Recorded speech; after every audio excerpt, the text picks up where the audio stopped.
6 horas de declaración de Ábalos no Supremo polo caso das máscaras. O exministro e o que fora secretario xeral de organización do PSOE insiste na súa inocencia. Acusa a UCO de querer imputalos en probas. Di que nunca recibiu cargos de Aldama nin contratou a compra de máscaras ca súa empresa. A Fiscalía ratifica a petición de 24 anos de cárcel. A vivenda protexida será accesible para máis familias galegas. A Xunta anunciou que elevará os limiares de renda máximos para optar a este tipo de inmobles e bonificará o imposto de actos xurídicos documentados, que grava a compra ou a hipoteca. 2000 catres, armarios, duchas, cociñas e toda a intendencia necesaria para albergar máis de 3000 militares durante varios días. É parte do dispositivo que o Exército está a facer en varios pabillóns en Vigo con motivo da celebración do acto central do Día das Forzas Armadas que por primeira vez este ano se celebra na cidade olímpica. Boas noites. Galicia amplía o límite de ingresos mensuais para que cada vez máis familias poidan acceder a unha vivenda protexida. Ademais, busca que máis promotores construan este tipo de inmobles e para conseguilo vais incrementar o prezo de venda. Gloria Varela.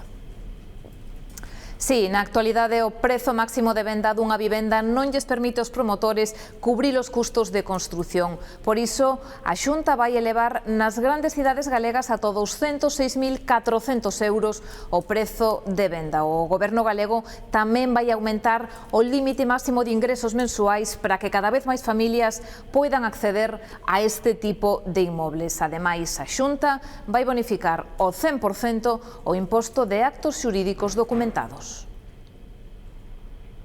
A Xunta amplía os límites de renda para acceder a unha vivenda protexida, tanto para que fai a Administración como para a de cooperativas ou promotores.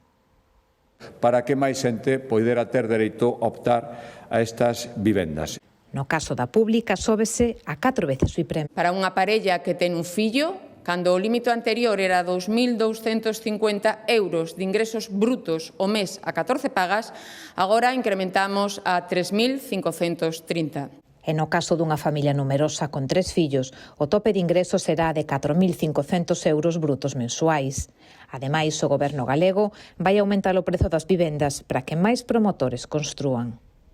Para que os promotores que construan inmobles protegidos tamén teñan axudas que abaraten o coste de construción e, polo tanto, sexan máis accesibles para os destinatarios finais. A Xunta pide ao Goberno central que baixe o IBE xeral das vivendas do 10 ao 4%. As deputacións de Pontevedra e Coruña únense ao Grupo de Traballo de Conectividade Aérea de Galicia que se reuniu esta tarde en Santiago.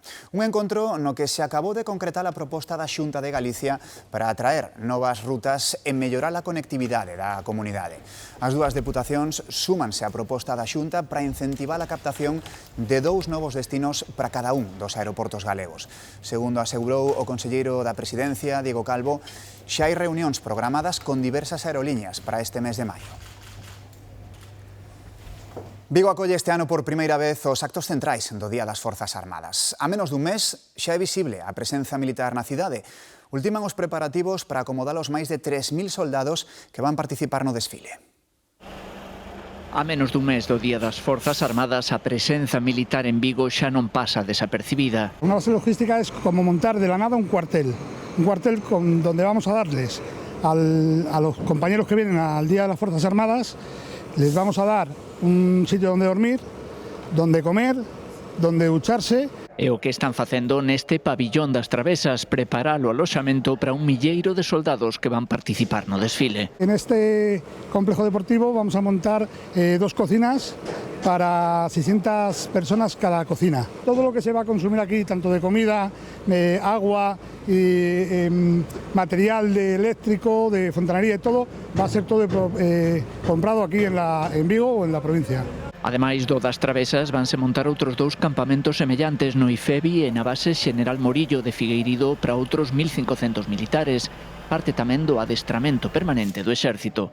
Montamos campamentos continuamente en campos de maniobras a lo largo y ancho de España y también los montamos en el exterior, en las operaciones que realizamos en el exterior. Con lo cual, para nosotros, aunque pueda parecer muy llamativo montar un campamento de esta entidad en el centro de una ciudad como puede ser Vigo, pero para nosotros no deja de ser unha instrucción máis. Un traballo oculto para que o Exército luza o 30 de maio as súas mellores galas nas rúas, o mar e os ceos de Vigo. As obras da autovía que unirá Lugo e Santiago á A54 seguen sen ter unha data exacta de finalización. O delegado do Goberno, Pedro Blanco, asegurou hoxe que había estará lista este verán, pero non deu unha data concreta para a inauguración do último tramo pendente que unirá Melide e Arzúa e que acumula anos de atraso. En pouco tempo tamén teremos inaugurado o último tramo da 54, por lo tanto seremos capaces de conectar Lugo coa capital de Galicia en menos de 50 minutos, unha bella demanda histórica. En este verán seremos capaces, a vos seguro, se non existe ningún inconveniente tamén, de por fin facer a realidade ese último tramo que nos falta. Máis asuntos, estamos ca declaración de José Luis Ábalos no Supremo. O exministro e exsecretario de Organización do PSOE desvinculouse da trama das máscaras e acusou a UCO de querer imputalos en fundamento. Di que nunca recibiu cartos de Aldama nin contratou a compra de máscaras ca súa empresa. E negou tamén os enchufes das súas amigas en empresas públicas.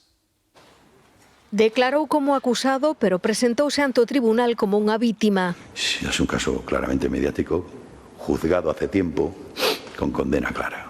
José Luis Ábalos negou que ordenara comprar máscaras á empresa de Aldama e descargou a responsabilidade da contratación no subsecretario de Transportes. Yo no he contratado jamás.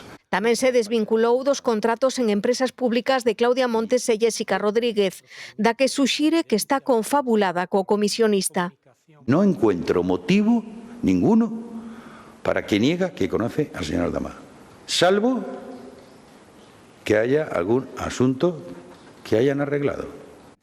Ábalos cargou duramente contra a actuación da UCO. A mí lo único que me llama la atención, y lo voy a decir con claridad, son las ganas de imputarme algo, de encontrarme algo. E criticou a causa aberta contra él. En 10 años han encontrado esto, 94.000, para el gran caso de corrupción de las mascarillas. Contra o que declarou Koldo García, o exsecretario de Organización do PSOE asegurou que nunca viu as famosas chistorras. El PSOE pagaba en billetes de 500. Si Koldo dice que le han pagado 1 o 2, a mí nunca me han pagado uno de 500. E non negou que chegou a cobrar 120.000 euros en efectivo do partido. Si lo dice el PSOE, yo no lo voy a cuestionar, yo no llevo la cuenta. Porque, segundo declarou, de todo o referido a diñeiro encargábase Koldo García, o único que di Ábalos sempre lle foi leal. Desde o Goberno, os socialistas falan da declaración de hoxe de Ábalos no Supremo como un proceso de normalidade democrática. Sumar, socio no Executivo, distánciase do PSOE e afirman que eles non teñen corrupción. E o PP cree que as declaracións no caso Koldo evidencian a complicidade de Sánchez. Mentres, o ministro de Xustiza anuncia unha demanda a Víctor de Aldama por acusalo de suborno. No conozco de nada a este señor. No he hablado con él en mi vida, no tengo ni su móvil, ni suyo, ni de la persona que dice ser su portavoz. Y por tanto, ante difamaciones tan groseras, ante mentiras tan burdas, la seriedad del Estado de Derecho y de nuestro sistema judicial. Estamos tamén noutro proceso da Kitchen. O director do CNI nega que o Centro de Intelixencia participase nunha espionaxe a Luis Bárcenas. Que el Centro Nacional de Inteligencia no tuvo actividad alguna, ni por acción, ni por omisión, ni por sobre el caso en el que se me está preguntando. Y ningún gobierno de ningún color de los 4 a los que tuve el honor de servir me pidieron que hiciera nada ilegal, y esto lo hubiera sido. Este luns faleceu aos 87 anos Carlos Gareco Echea, unha figura transcendental da transición política vasca. E foi o primeiro lendakari da democracia e un dos grandes impulsores da negociación do Estatuto Vasco co presidente Adolfo Suárez. Tamén protagonizou a crise máis grave da historia do PNV, do que se separou para crear un novo partido, Eusko Alkartasuna. Este foi o seu último acto público, unha homenaxe que lle fixeron en xuño do ano pasado. Máis asuntos deste luns. En Verín, a Policía Nacional detivo un home que levaba 92 kilos de cocaína ocultos no seu coche. Demetrio Morenza. Se unha operación levada a cabo pola UDICO de Pontevedra para a detención dese vehículo, foi necesaria tamén a colaboración dunha patrulla de tráfico da Garda Civil para poder sacar a ese coche desta A52 á altura de Verín. Unha vez foraxada a autovía, os axentes da UDICO procederon á detención do seu conductor e o rexistro do vehículo, onde se atopaban con eses 92 kilos de cocaína camuflados no interior do coche e distribuídos en 75 paquetes. Segundo algunhas informacións, o condutor de orixe serbio desplazouse ata Pontevedra para recoller a mercancía e dirixíase cara a Madrid. A operación continúa aberta. Gracias, Demetrio. Seguimos falando de narcotráfico e que da operación que lles falamos podría ser o maior alixo de cocaína interceptado nunca pola Garda Civil. As primeiras estimacións apuntan a que o mercante interceptado preto das Illas Canarias contén nas súas adegas máis de 30 toneladas de cocaína. Os seus 23 tripulantes están detidos. O Arconian está desde o domingo na base da Armada das Palmas de Gran Canaria. Nas súas adegas contén un dos maiores alixos de cocaína nunca interceptados en mar aberto, arredor de 30 toneladas, segundo unha primeira estimación. A Garda Civil interceptou no venres pasado fronte ás costas do Sáhara Occidental. O mercante de máis de 90 metros de eslora ten bandeira das Illas Comores. Partira de Serra Leoa con destino Libia. A bordo ían 23 tripulantes, a maioría filipinos e holandeses. Todos eles agardan o paso a disposición judicial. Es un alijo que por las primeras observaciones es uno de los más importantes, diría no solamente a nivel nacional de incautación, sino a nivel internacional. Esperemos a que se materialice en el día de hoy. Se va a realizar el registro. As operacións antidroga en alta mar son cada vez máis frecuentes para anticiparse ao traslado dos fardos a unhas narcolanchas que cada vez chegan máis lonxe. Ainda non se sabe cal era o destino da cocaína do Arconian. De confirmarse a cantidade comisada, duplicaría o maior alixo incautado nunca en España e superaría de lonxe as 20 toneladas apreendidas en 2019 fronte ás costas estadounidenses, ata agora o maior cargamento localizado en mar aberto. Vexan que historia a desta veciña de Boiro. Con 77 anos, estando soa na casa, entraronlle a roubar. Pois fíxolle fronte aos ladróns e espantounos. Machada, a horquilla, a machada estaba lá abaixo. E o bolsiño. Alá, aí están as armas que usaron, señores. Estiveron pouco finos, golpe na porta coa machada de picar a leña e así como entraron, Marisa saltou da cama. Sentí un golpe, como son así bastante baixei abaixo, baixei por las escaleiras, cando cheguei aí, vin a luz encendida e dixenlle, quen anda aí? Cabróns, hijos de puta, caca andades. Faltaronlle pernas para correr. E cando cheguei aquí abaixo tiña a porta rota, tiña todos os zapatos que estaban ali en caixiñas tiradas, pero aquí xa non había nadie. Se faltábamos nada máis cos 3 pares de zapatos, non lle dou tempo a coller nada máis. Os tenis que tiña para ir ás excursións. Estaba soa na casa, pero non é muller que se amedrente. O fago de frente. A cansei, A noite antes de entrar na de Marisa probaron fortuna nunha casa deshabitada, non moi lonxe. E arrancaran todas as ventanas e as portas. E ás 6:20 da mañán tiñanas ao lado dai dun muro. E, bueno, veo a Guardia Civil, sacaron fotos e todo. E ás 7:30, que xa marchamos, xa as tiñan botadas o que é o monte, supuestamente para avisarían unha furgoneta ou un coche para traer. As ventas están de volta no sitio, pero o medo que non ten Marisa imponse entre a veciñanza. Lembrarán estas imaxes. Un intento de roubo a punta de pistola nunha libraría de Sanxenxo. Ocorreu no mes de outubro. O autor, disfrazado de muller, con perruca, con luvas, con máscara e con lentes de sol, e así e todo, a Garda Civil logrou identificalo. Está detido e tamén interviñeron todas as pezas que levaba ese día. É un veciño de Catoira, ten 58 anos e numerosos antecedentes policiais. E hoxe falamos con Alfonso, o veciño que resultou clave para rescatar o home de 70 anos que pasou 24 horas nun barranco tras saírse da estrada co coche. Unha milagre. Estaba a 10 metros de profundidade escondido entre as árbores. E sinto pedir socorro, así con bastante forza, e entonces xa me dirixín a donde salía esa voz. A voz que escoitaba viña deste burato ao pé do camiño, pero a uns 10 metros de profundidade. Xa vin un coche un coche pois moi amolegado e tal, e ao lado, cando cheguei onde el, un señor fora do coche, e bueno, movéndose todo mollado. O home de 78 anos levaba ali máis de 24 horas. Pasou a noite a intemperie, tamén a treboada do sábado á mañá. Estaba consciente, pero non se podía desprazar. Xa vin que as pernas non as movía, tiña sempre na mesma posición. Si movía moito a cabeza e os brazos, pero as pernas non as movía. Non sei se era debido a hipotermia. Un helicóptero medicalizado trasladou no Hospital de Ourense, onde segue ingresado porque ten fracturas nas costelas e múltiples contusións. A Garda Civil investiga a morte dun neno de 8 anos tras caer dunha fiestra do Centro de Menores Nosa Señora de Carme de Fisterra. Segundo fontes da Xunta, o neno caeu accidentalmente e estaba acompañado nese momento. Aconteceu sobre as 5 desta tarde. O lugar desprazouse un amplo dispositivo, mesmo o helicóptero medicalizado con base en Santiago. Tamén se mobilizaron especialistas en atención psicolóxica de urxencia.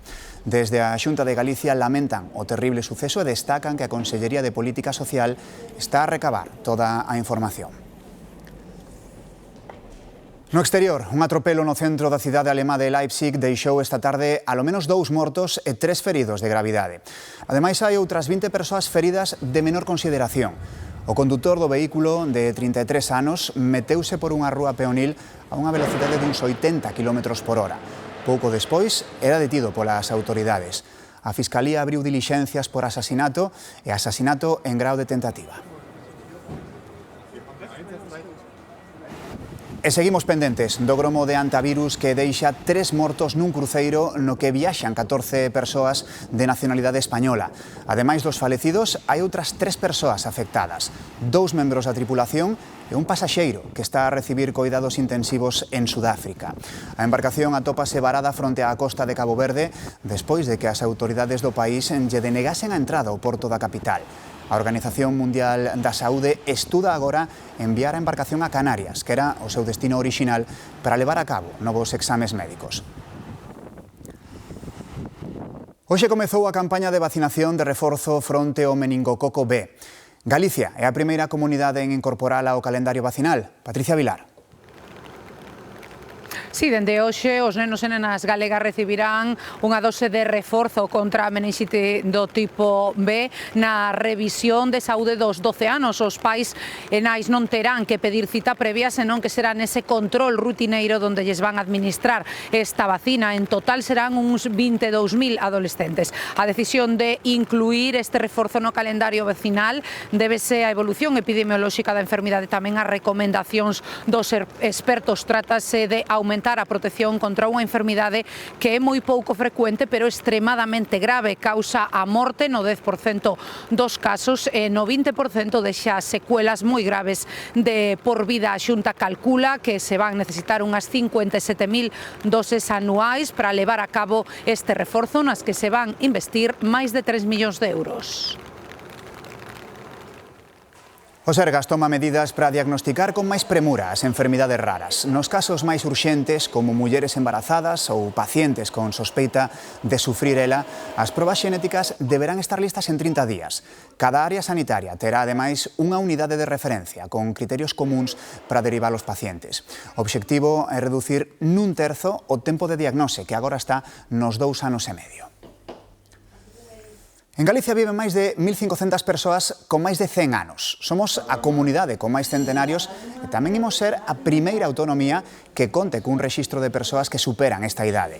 A Xunta aprobou a súa creación co obxectivo de coñecer as causas de lonxevidade e mellorar a atención sanitaria que reciben estes maiores. O escritor e xornalista ourensán Alfredo Conde recibiu hoxe o premio José Luis Albite da Asociación de Xornalistas de Galicia. O xurado salientou a calidade narrativa e literaria dos artigos xornalísticos que Conde publicou durante a súa carreira. Tamén a súa faceta de activista cultural e social. Alfredo Conde foi conselleiro de Cultura. Máis asuntos. Varios veciños da Coruña padecen un pesadelo na súa propia casa. Parece un tema menor, pero en absoluto. Viven canda un edificio abandonado onde proliferan de xeito incontrolado as pombas. Hai tempo que as pombas atoparon un acubillo ideal neste patio de veciños do centro da Coruña. Hai mogollón, non podes abrir as ventanas, non podes ventilar, non podes tender. Sinalan que a orixe do problema está neste edificio abandonado da Rúa Mercado. A súa uralita serve de refuxio para as pombas, que viven, morren e crían sobre os seus tendais. Se reproducen aí mesmo, se mueren aí, hai mal olor de la sese que echan e aparte de los pichones que se mueren tamén. O resultado, unha cidade dormitorio de aves, un pombal urbano onde os que non descansan son os humanos. Viven aquí todas, las que van a Campo da Leña, las que van a San Agustín, las que les dan la gente de comer. A desesperación medra entre os veciños. Xa denunciaron a situación ante o Concello e obtiveron resposta, pero non solución. Y se asomó y dijo que bueno, que lo veía grave, pero que no, como era terreno privado, era una parcela privada, que no podían intervenir. Séntense impotentes ante o avance do que consideran unha praga e piden que alguén lles axude a controlar a proliferación destas molestas veciñas. Conciliar a vida persoal ca laboral imponse como unha prioridade entre as xeracións máis novas. Unha preferencia que responde a unha sociedade, a actual, que pouco ten que ver ca xeración de súas nais ou de seus pais. Os mozos, cando se trata de traballo, non queren cartos, queren tempo. Con 22 anos, Roi traballa a tempo parcial nunha empresa de seguridade á vez que prepara oposicións. A pregunta, que é o que máis valora dun emprego?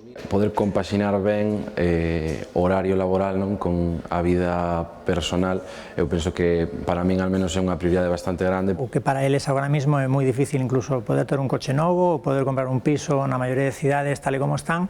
Entón eles din, bueno, para que me vou esforzar tantísimo a cambio de que me vai vir de volta, ¿no? Entón trato de equilibrar un poquinho máis para poder disfrutar. 4 décadas atrás, a mediados dos 80, as prioridades de Óscar foron outras. Si querías ter unha parella e buscar estabilidade, tiñas que ter un traballo. E se despois querías unha vivienda, pois tamén tiñas que buscar un pouquiño esa base sólida, non? De repartidor a comercial ata acabar no sector da banca como directivo, recoñece que hai anos as súas preferencias mudaron. Se tes 40 anos e dedicas tempo, levas tempo desa experiencia, ábrense xa outros horizontes, pero tens que estar disposto a queimar máis tempo aínda. Renunciou a un ascenso e elixiu conciliar. O mercado laboral muda, un desafío tamén para as empresas. Na dinámica das empresas costa, penso eu, adaptarse a esta nova xeración e unha nova forma de comunicar probablemente os seus intereses. Intereses que pouco teñen que ver cos de xeracións pasadas. Lugo, o avance dunhas obras está a levantar moita expectación. A empresa encargada puxo unha lona arredor dos traballos, pero os máis curiosos fan buratos para vela. A construtora repara eses furados, pero semella que pronto volven a aparecer descosidos. A muralla de Lugo vai camiño dos 2000 anos de idade. A curiosidade humana non ten idade. Pero esos son a xente maior que se dedica a seguir as obras. Xente maior, pero tamén xente de calquera idade. Cualquier obra sempre invita a curiosear. Claro que hai quen resiste a tentación e pasa de largo. Pero aí están esas invitacións a mirar. La gente hace agujeros para verlas. La curiosidad siempre me va a hacer agujeros. Sempre, vimos algún facendo. Yo no los hago, Las cosen y vuelven a hacer los agujeros. Yo no, desde luego. Yo miro por donde está roto. O pé da muralla e do Camiño de Santiago, as obras do Carril das Flores despertan interese mesmo a quen non para. Ahora como está todo vallado, non sei como van. Están rozando e están descombrando todo eso. Pero, a ver, esperemos que todo quede ben e que sepa mellor. Dejo que pasen los días e veré como queda. A autoría dos buratos esperta dúbidas. A expectación parece indubidable. Hoxe falamos dunha das carreiras de cabalos máis antigas de Europa, o Derby de Epsom. Celébrase cada ano polo mes de xuño, pero a primeira foi un 4 de maio. Era 1780 e dende entón só foi interrompido polas dúas guerras mundiais. Unha competición deportiva importante, pero sobre todo unha cita moi arraigada na cultura británica e que atrae a alta sociedade e, por suposto, a familia real. Hai un detalle que fala claro da importancia da tradición nesta competición. O circuito de Derby é o mesmo hoxe que hai 254 anos, o que fai do hipódromo de Epsom un lugar lendario. Ata mañá, feliz noite.